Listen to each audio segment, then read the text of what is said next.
Like many of you, I've been watching all the goings on with the protests over the death of George Floyd at the hands of several reckless Minnesota police officers, which I'm not going to get into my points. I actually talked about that on my other podcasts earlier this week, but I've been watching for 5 days now. And I can tell you this more than anything else is that there's been a great amount of citizen journalism. And I want to talk about that more than anything else because that, more than anything else, has been tremendous. And I want to point out to a few places where that's really come out because we're getting more information and I'm getting more because here's what happens. Go to Periscope, Twitch, YouTube, Facebook Live, and whatever other outlets you have. And when you're looking and you're seeing what's ever going on with all these stories, the best part is that we have people with the cameras when you get into situations like this on the ground, really on the ground, with people that have objective minds that are just recording because he knows people are watching. Now, of course, they might be monetizing from it. Maybe they're getting super chats or they're getting likes or they're getting something where they're getting donations. That might be the case, but either which way, it still comes down to the fact that we're seeing people that are funding citizen journalism and that are getting us the news out there or just getting out there and just trying to let people know what's going on so that they're aware in their own neighborhoods or wherever they might be. And that's what's more important. But the difference between what the mainstream media has been doing in terms of coverage has been shitty and has been agenda driven. Regardless of what you think about what's going on, I have hated how the mainstream media has covered it. When I've looked in a little bit here and there, they're trying to make themselves a story and they're pushing their own agenda, their own narrative of how the story is being told because they don't want to tell what the real story is going on. Okay? The real story is, and you can see it from the stories we're seeing right now, that yes, there are a lot of good black people out there protesting, and some that are, there are some criminal minded people, pick a race out there, okay, that are looting, rioting, setting fires to churches, setting fires to police stations, setting fires to department stores, whatever. They're doing it. And then more importantly, you're seeing fascists, okay, anti fascists, anarchists. You want to say whichever political side, it doesn't matter. You see them in black, you see them equipped, you see them with bricks, you see them with Molotov cocktails, you see them with sticks, weapons. They are instigating and escalating the riots. Because you see every time there's a store being looted, okay, it's the people in black, masked, hooded, that are covered up and they have their weapons. They will then break open the windows, break open the doors, and opportunistic. A lot of people might go over there and say, you know what? I want a new pair of shoes. I want to get I want to get a new car, whatever there might be. People will do that and they go out there and they go do their business. That's what's been going on. But again, mainstream media, they don't want to show the major things where people being hurt, business owners trying to protect their stores, or Antifa types being thrown to the police by proper protesters, peaceful protesters saying, no, we don't want this. You're going to blame us for stuff. You get the fuck out of here. And then they toss them off to the cops. And rightly so. That's what I've been seeing more than anything else. And then the actual points of violence where the cops will actually see what's going on. So the good cops can actually go ahead and take down the bad people that are doing stuff to the others. These are the kind of things we need to have happen more than anything else. So with that said, in the stories, you're seeing the journalists are becoming the stories. So Ali Velshi from MSNBC making comments trying to say that, oh, things are, it's nobody's really hurting anybody. It's quite peaceful, quite calm, while there are buildings burning behind him. Not so unruly, they're saying. No. Leland Vittert at Fox News, he's trying to talk to one of the protesters, and he's out of touch. And then when he gets somebody upset, when he tries to offer information, he doesn't understand that the guy's mindset is he doesn't want to listen to you. He knows who you are. You're a journalist. You're a piece of shit.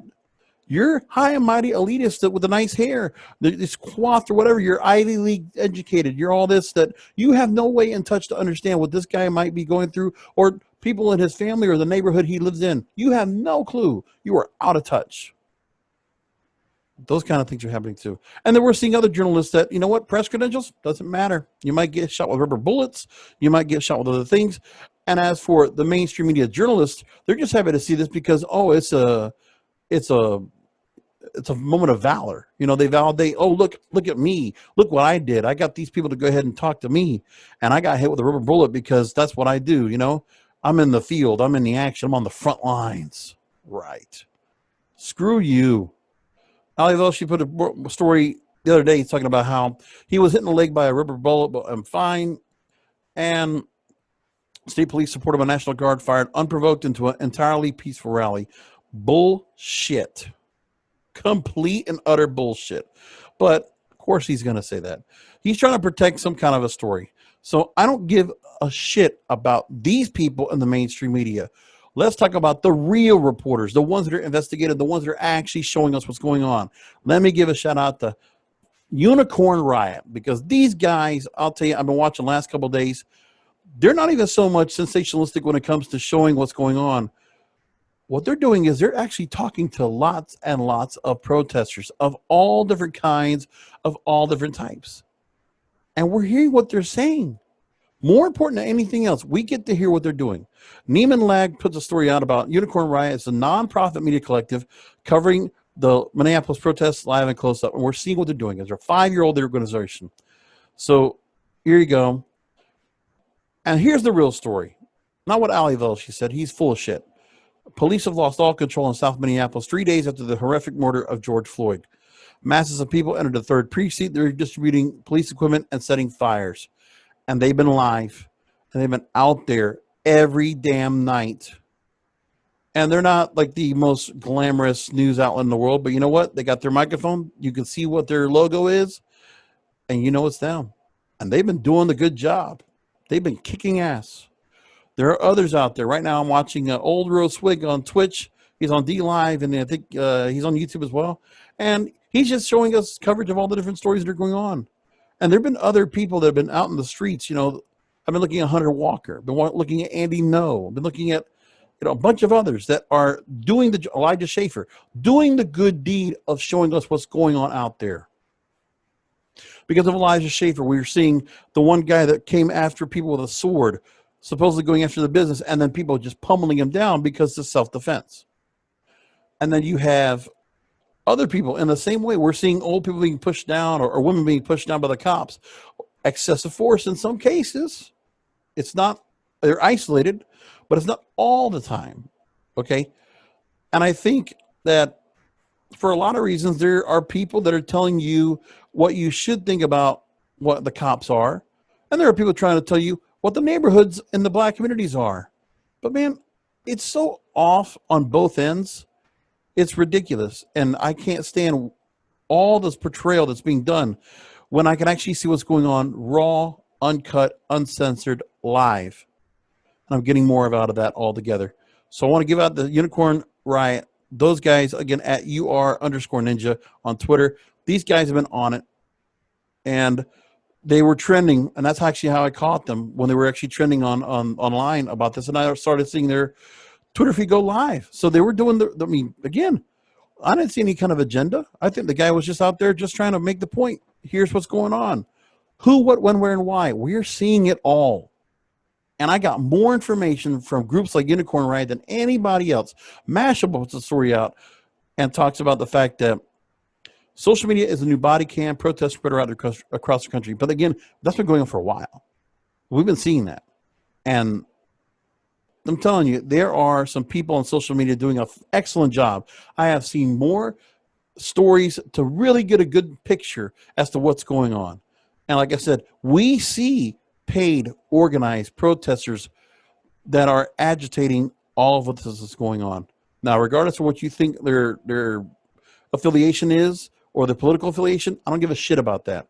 Point is, they are assisting and they are complicit on escalating every protest into a riot and to something worse, an insurrection, if you will. And the cops and the people that are leadership in those government entities have done a shitty job until the National Guard comes in and starts kicking ass. And that's what's been going on. And people just don't get that. So again, Mashable puts a great story out, and they mentioned that it's been a brutal week for anyone who doesn't live with their eyes closed. The proof is right on there on Twitter and other social platforms. It used to be we relied on police body cams to hold officers to their actions. And that's how we saw about George Floyd. We saw 3 different angles. And it was from people on the street. Now, were they there for nefarious reasons? I don't know. But the truth is, we saw the story. We saw what was going on. And that was more important than anything else. So we've hit a breaking point. The gruesome reality of Derek Chauvin's actions captured on camera is certainly part of it. He held his position on George Floyd's neck for almost 9 minutes until the restrained man died. And the capture captures all in vivid, horrifying detail. Cities exploded over the weekend, widespread protests, grim scenes of violence, even as the country outside of major cities continue to hunker down behind stay-at-home orders, which coronavirus, stay-at-home orders, doesn't matter anymore. That's all done. It's over. And again, we're seeing the stories that are going on, and I'm looking at, again, I can look at what's going on here, and I'm just saying the amazing stories of what was being shown right here of what's happening is something else, where some of the stories we see, they're not coming from the news media. We don't see lower thirds and chyrons and graphics. No. These are from people actually showing what's going on. And it's amazing.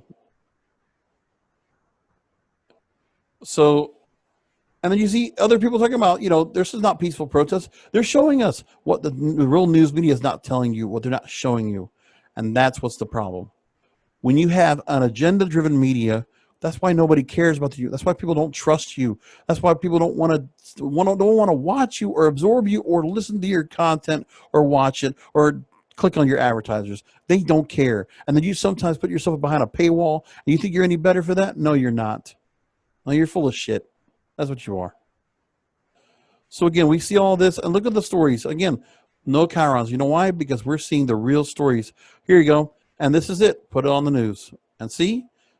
People put themselves out there and then you try to play it. I don't like the fact that Twitter's also been kind of censoring some of these stories that are coming on and seeing what's going on. And then also seeing good stories. Seeing cops and protesters hugging and and then the cops and other law enforcement officials trying to keep peace and trying to show solidarity with the community and understanding what's going on. A lot of police chiefs understand that. I see Miami police chief well understanding that. And when things get too far, they initiate a curfew and people don't go away. Well, they're going to do what they're going to do. Due warning, right? That's what happens. The looting is unacceptable. But again, ask yourself how many people that are probably from the community were actually the ones that were breaking open what was going on. The actual stores. A lot of times it was people that were hooded, masked, organized, wearing black. That's anarchism at its finest. That's terrorism more than anything else. We see it on all these different pictures. It's so true. So I want to commend all those that are citizen journalists out there. Keep fighting the good fight, because that's what's going to happen. Right now I'm looking at Washington, D.C., and I'm seeing video right now of, it's just incredible. I got to show you. This is the guy I've been watching most of the night, Old Rosewig. Because let me tell you, look at what's going on here. Cars getting tussled over in Washington, D.C. We're seeing churches being burned. We're seeing barricades being put in the street. Complete anarchy and chaos. This is going on right now. We're actually seeing it live. This is incredible.